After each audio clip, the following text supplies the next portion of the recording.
Hello, and welcome to another Rant Rave review. Today I will be raving about 3 non-Studio Ghibli anime movies. Because as much as I love Ghibli and Miyazaki, these movies need some love too. And people, they kind of know about them, some of them don't know about them, but they're great, so you should know about them. So, the first one is A Letter to Momo. I would describe this as the spiritual successor to My Neighbor Totoro. It is about a girl who moves to the boonies with a parent.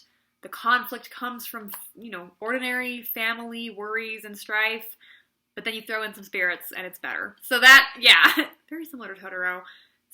Supernatural slice of life is one of my favorite genres, if you don't know. I talk about it on my blog sometimes, but yeah. So, this kind of a movie. So basically, there's this girl named Momo.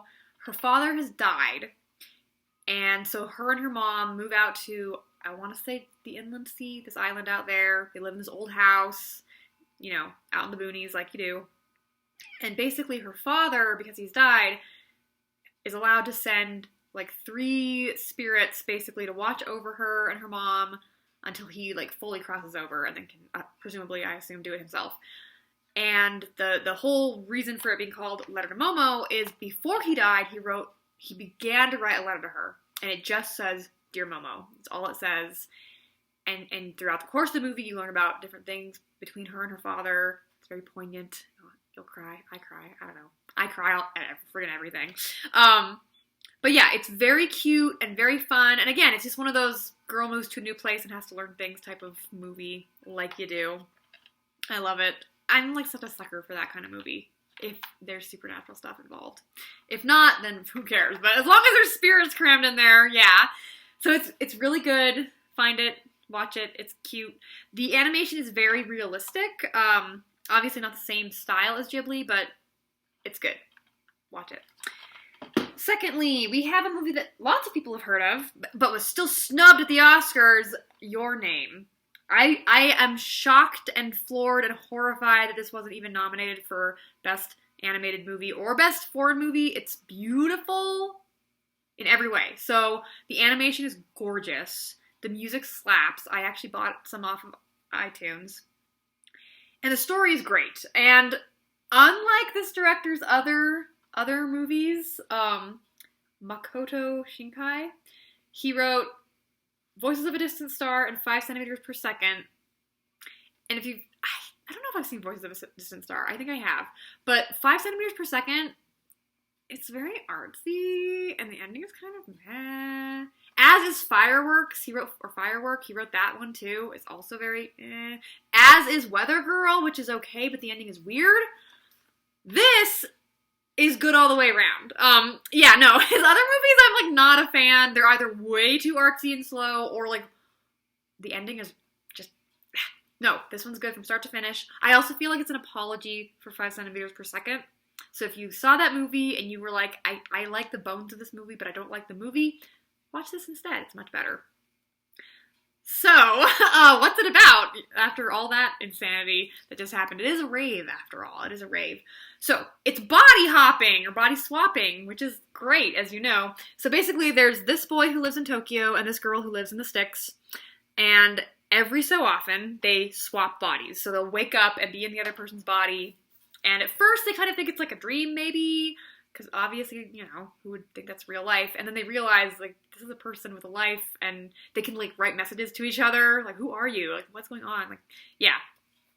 And so they're wondering, why is this happening? And we learn the girl, her family, she's a shrine maiden in a Shinto shrine, and her family has, been in charge of the shrine for ever. And this has happened before. Her grandmother tells the boy in her body, basically like, oh, like, are you like, I think she says, are you dreaming or something? Are you from somewhere else? And we learn that every so often this happens to people in their family, where they get inhabited by somebody else. They don't know why. And we also learn, there's like the main shrine where they do all the different ceremonies, and then there's a very remote shrine that basically has like, I guess you would call it like the body of the god in the shrine, which is this large boulder. I think it's a meteorite. I think it's like probably heavily implied that it is a meteorite. just watch the movie. I don't want to say anything, but I think it is, because it's in this big grassy crater. Yeah, and just watch the movie, okay? It's really good, and you kind of, again, it hints at, like, here's what's happening and why there's body swapping. There's probably a really good reason for this to happen, probably related to, like, the god who's in charge of the shrine. Again, it doesn't actually say it, but you can guess, and also, it's really cool. I don't know. I love, like, Shintoism. It's so funny, because, like, when I tell people that, they're like, but you're Catholic! And I'm like, yeah, but I can be interested in other religions. Like, it's interesting. I don't believe it's true, but I think it's fascinating. And I also, like, feel like the more you know about other religions, the easier it is to talk to people in other religions. I don't know. Anyway, I think Shintoism is really cool, as are the trappings of Shintoism, etc., etc. And, yeah. But all around, this film is beautiful from start to finish. The ending is like, it's one of those things where you're like, this better happen, and then it's okay. The last like shot, you're like, whew, oh, we could have had a 5 centimeters per second there, but we didn't, thank goodness. Okay, so, yeah, I haven't done like a crazy rave in a really long time. I love anime so much. Number one weeb, like 1,000%, like, yeah.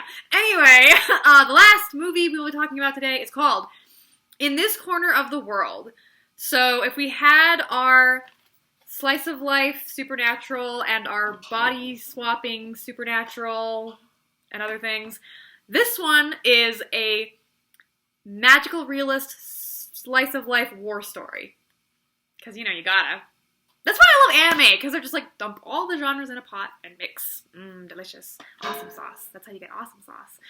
So, this is about a girl who lives in Hiroshima, and then gets married and moves out to a city, like a little town, outside of Hiroshima during the war. So we all know how this is gonna go down. We all know how this is gonna end. Yeah. And that makes the entire movie, like, incredibly sad, but it's also incredibly uplifting, and, like, it's beautiful. The style is really interesting because it's much more stylized than either of these two movies. These ones are, like, super realistic in terms of the art style. This is much more stylized. It's actually based on a manga, originally. I don't know when the manga's from. This is, like, a manga picture. So it's very watercolory, colored pencil-y looking. The people are very foreshortened, their height. And it also makes sense because the girl, the main character, is an artist. She draws a lot, and so there will be certain scenes where it's her, like, artistic representation of what's going on. Like, there's a part where there's smoke and bombing, and it's just, like, splashes of color from a paintbrush. Or there's even parts where you're like, what is actually happening? Because there's a part, in the beginning of the movie, she's like, oh yeah, like, me and this kid were, like, kidnapped by an ogre crossing the bridge, and like you do, and you're like, what is happening? Like, is this real? Is she going crazy? She's a total space cadet, also. A great main character, because she is very hardworking and dedicated and wants to be a good wife for this family that she barely knows, because back in the day, even in, like, the 1940s, you still had that in Japan, where they're just like, go, marry that person. Bye.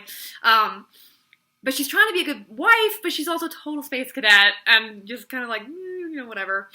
And along with the ordinary slice of lifeness of just trying to be a good wife and, you know, take care of, you know, the laundry and the cooking and stuff, there is the trying to step up to be a good citizen during the war and make sure, you know, we dig a shelter for the war and we had to ration and all this different things that you just had to deal with back in the day. Which is why I love slice of life war stories. This kind of thing in Japan, or stories from, like, Britain during World War II, where you're not a soldier, but you have to step up and, like, take responsibility because there's a war on. Yeah, it's really, really fascinating and incredibly sad. I'll say, obviously, it ends how you think it's going to end. And there were parts where I was watching it at home with my parents, well, my dad. He walked in, like, partway through. He didn't begin watching it. But I was watching it, and nothing sad is happening. Like, literally nothing sad is happening. They're just living their lives. And I'm just, like, crying, like, tears pouring down my face and, like, sobbing because I know how it ends, because I'm a giant weeb who's also particularly obsessed with, like, the Nagasaki and Hiroshima bombings. Yeah, it's one of those movies where you're just like, what's gonna happen, and then when a thing happens, it's not the thing that you thought, and it's It's like mind-bendingly sad, but so good. And somehow it like ends upbeat. Because Japan, I love them so much. Yeah, so highly recommend In This Corner of the World. It's beautiful. As is Your Name. As is Little Momo. They're all excellent. Maybe don't watch this one when you're sad. Maybe watch this one instead. But they're all really good movies, and they deserve some love and recognition from the world at large. So if you're into anime, or even if you're not, if you're just into beautiful, well-done movies, watch those movies. 10 out of 10. Yeah, you'll enjoy them. So, see you next time. Bye.